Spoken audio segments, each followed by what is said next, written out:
2.0 सरकार को आज 1 साल पूरा हो गया और इसी पर बातचीत करते हैं। राज्य मंत्री नरेंद्र कश्यप जी इस बीच सीधे हमारे साथ जुड़ चुके हैं, सीधे उनका ही रुख करेंगे। नरेंद्र कश्यप जी, सबसे पहले तो बहुत स्वागत है आपका इंडिया न्यूज में।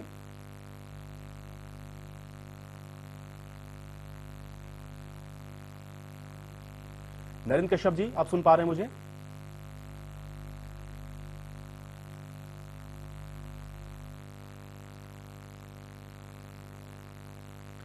तो नरेंद्र कश्यप जी तक शायद मेरी आवाज नहीं पहुंच रही। हम कोशिश करेंगे उनसे एक बार दोबारा से संपर्क करने की। तो आज योगी 2.0 सरकार का 1 साल पूरा हो चुका है और 1 साल पूरा होने पर 1 साल कितने बेमिसाल रहे हैं और कितना इसको महत्वपूर्ण तौर पर देखा जाए, आज इसको हम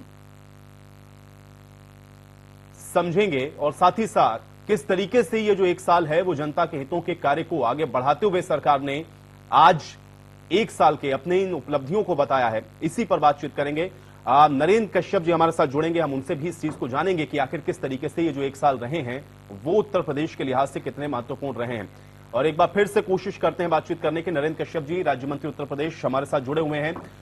नरेंद्र कश्यप जी, बहुत स्वागत है सबसे पहले तो आपका इंडिया न्यूज में। धन्यवाद आपका जी। धन्यवाद। नरेंद्र कश्यप जी, आज 1 साल पूरा हो गया है योगी 2.0 को, और अगर हम देखें तो 6 साल हो गए। अगर पिछले कार्यकाल को भी हम लोग उत्तर प्रदेश के अंदर योगी आदित्यनाथ की सरकार को देखें, इन 6 सालों को, स्पेसिफिकली 2.0 के 1 साल के कार्यकाल को आप किस तरीके से देखते हैं, अगर उपलब्धियों के लिहाज से मैं समझना चाहूं? योगी जी के दूसरे सरकार का 1 साल आज पूरा हुआ है। मैं माननीय मुख्यमंत्री जी को, पूरे उत्तर प्रदेश की जनता की तरफ से इस 1 वर्ष की सफल सरकार की बधाई, शुभकामनाएं प्रेषित करता हूं। जहां तक 1 साल की उपलब्धियों का सवाल है, मुझे ऐसा लगता है प्रदेश और देश की जनता भी निश्चित इस बात को समझ गई है कि 1 साल में माननीय मुख्यमंत्री जी ने उत्तर प्रदेश की विकास दर को, औद्योगिक विकास को, सड़कों के विकास को, किसान या मजदूर से जुड़े हुए मुद्दों पर जितने बड़े पैमाने पर काम किया है, आज उत्तर प्रदेश की जनता में उसकी खासी प्रशंसा है। उदाहरण के तौर पर मैं आपको बताना चाहता हूं कि पहली बार उत्तर प्रदेश में ग्लोबल इन्वेस्टर समिट के माध्यम से दुनिया के 40 देश आके उत्तर प्रदेश पर भरोसा करते हैं। 25,000 उद्योगपतियों का ग्लोबल इन्वेस्टर समिट में आना और 35 लाख करोड़ के एमओयू साइन होना, 1 करोड़ 40 लाख रोजगार के सृजन की संभावनाएं प्रबल होना, ये एक ऐसे फैसले हैं मुख्यमंत्री जी की सरकार के, जिससे उत्तर प्रदेश की छवि में, उत्तर प्रदेश की औद्योगिक व्यवस्था में बहुत बड़े परिवर्तन के रूप में देश देख रहा है। $1 ट्रिलियन की इकोनॉमी बनाने का लक्ष्य लेकर जो माननीय मुख्यमंत्री जी संकल्पित होकर दूसरी सरकार के प्रबंधन पे लगे थे, आज हमारी सरकार उस दिशा में आगे बढ़ी है। आप जान रहे हैं कि करप्शन और क्राइम पर जीरो टॉलरेंस की पॉलिसी पर माननीय मुख्यमंत्री जी ने काम किया और आज हम इस बात को बड़े फख्र से कह सकते हैं कि इस 1 साल में अपराधी, चाहे पॉलिटिकल घरानों से हो या किसी और घरानों से, कानून ने अपना काम करके दिखाया, बुलडोजर ने काम किया। यानी उत्तर प्रदेश में कानून व्यवस्था को बहाल करना, करप्शन क्राइम पर जीरो टॉलरेंस की पॉलिसी को इंप्लीमेंट करना, उत्तर प्रदेश की इस 1 साल की सरकार की बहुत बड़ी उपलब्धियों में शामिल है।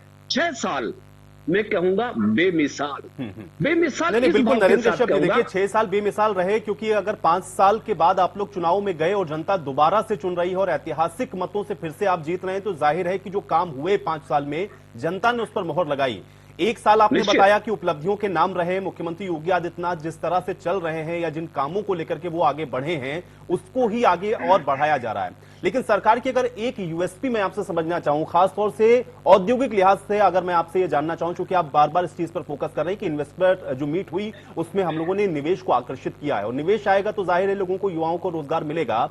ये किस तरीके से आगे बढ़ा रहे हैं और एक यूएसपी अगर मैं उद्योगों के लिहाज से समझना चाहूं तो आप क्या बता सकते हैं नरेंद्र कश्यप जी?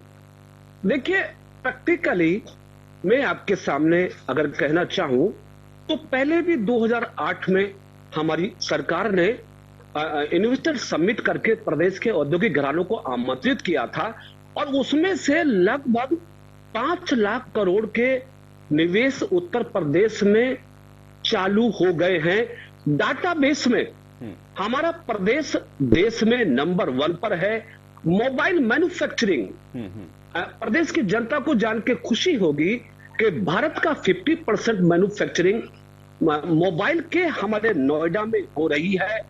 इस एंगल से मैं कह रहा हूं कि उत्तर प्रदेश पर देश और दुनिया के उद्योगपति, उत्तर प्रदेश पर उत्तर प्रदेश की जनता के लोग पूरी तरीके से विश्वास करके सरकार के कार्यों में सहभागी बन रहे हैं। इस एंगल से मैं कह सकता हूं कि 6 साल जो माननीय मुख्यमंत्री जी ने बहुत तपस्या लगन के साथ प्रदेश की सरकार का संचालन किया, उससे प्रदेश की तस्वीर भी बदली है, लोगों की तकदीर भी बदली है। जब हम कभी याद करते हैं 2017 की पहली की सरकार का, तो दृश्य बड़ा ही भयावह होता है। इस प्रदेश की पहचान 2017 से पहले जंगल राज के रूप में होती थी, अपराध के रूप में होती थी, परिवारवाद और भ्रष्टाचार के पाखंड के साथ होती थी। जिस प्रदेश को गुंडा राज की दृष्टि से, मैं कहता हूं, मैं गाजियाबाद का रहने वाला हूं, गाजियाबाद के नाम पे पिक्चर बना दी, किस बात को लेके, बड़े दुर्दांत अपराधियों को लेके। जिस प्रदेश की पहचान उत्तर प्रदेश में अपराधीकरण के नाम से रही हो, उस प्रदेश की कानून व्यवस्था को पटरी पर लाना, 25 करोड़ जनता को सामान्य और शांति का जीवन देना, इससे बड़ा प्रमाण हमारी सरकार की सफलता का मैं समझता हूं कुछ और नहीं हो सकता। 6 साल की सरकार निश्चित बेमिसाल है। लेकिन उत्तर प्रदेश का विकास बड़ा, आप बार-बार 17 के पहले का दौर याद करवा रहे हैं, तो मुझे याद आ रहा है, और अभी खासतौर से हम लोग सुन रहे थे तो अखिलेश यादव भी इस बात को कह रहे हैं कि 1 साल हो या 6 साल हो, आप लोग केवल जो बात है उसको खाली बताने का काम करते हैं, धरातल पर कुछ नहीं है। आप प्रदेश को विकास की गति में और पीछे लेकर के जा रहे हैं। ये जो आरोप लगाता है विपक्ष, इसको फिर किस तरीके से देखा जाए? क्योंकि उनका तो कहना यह है कि आप इन्वेस्टमेंट मीट करते हैं, लेकिन ग्राउंड पर वो जो इन्वेस्टमेंट है वो दिखता नहीं है। अब ये अखिलेश यादव को नहीं दिखता है या वाकई में ग्राउंड पर नहीं है? जरा बताएं इसको नरेंद्र कश्यप जी।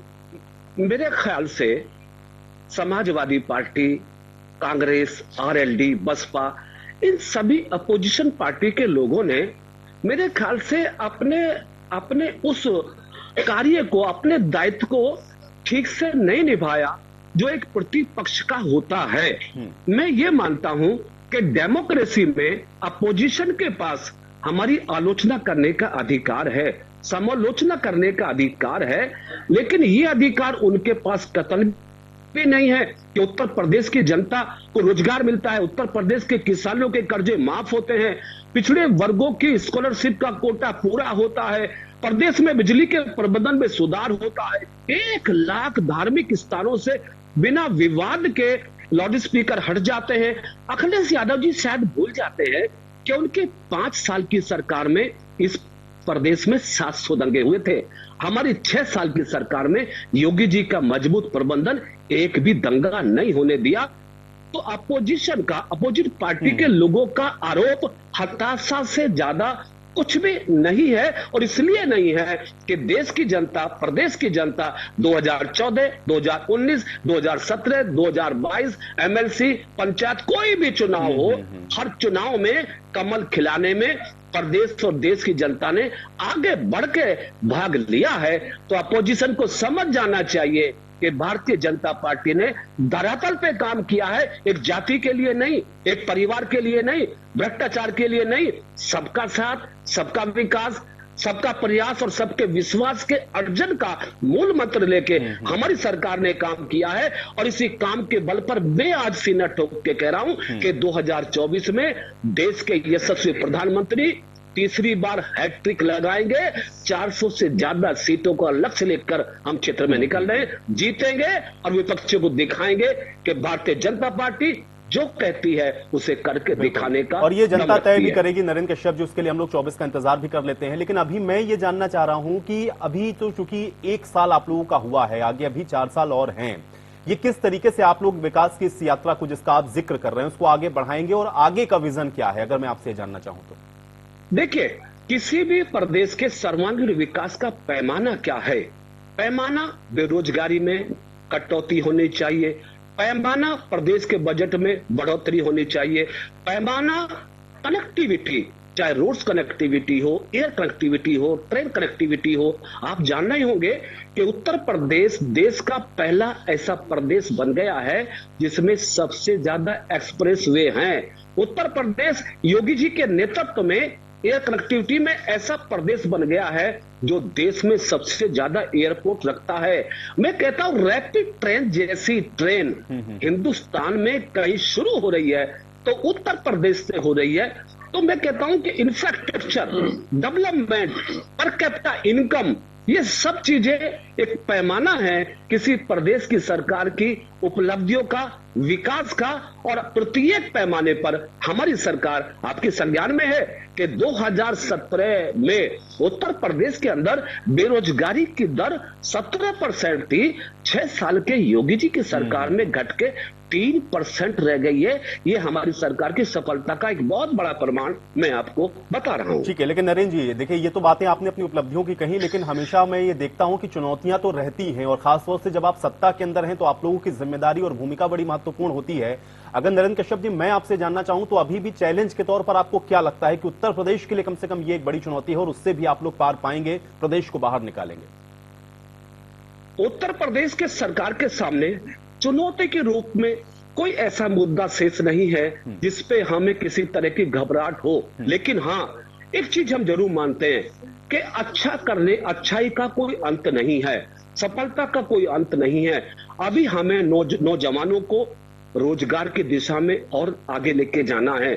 हमें एजुकेशन सेक्टर में प्रत्येक नौजवान को शिक्षित करने के लिए अभी हमें बहुत बड़ा काम करना है। किसानों की आय बढ़े, इस पर भी हम काम करने के लिए तैयार बैठे हैं।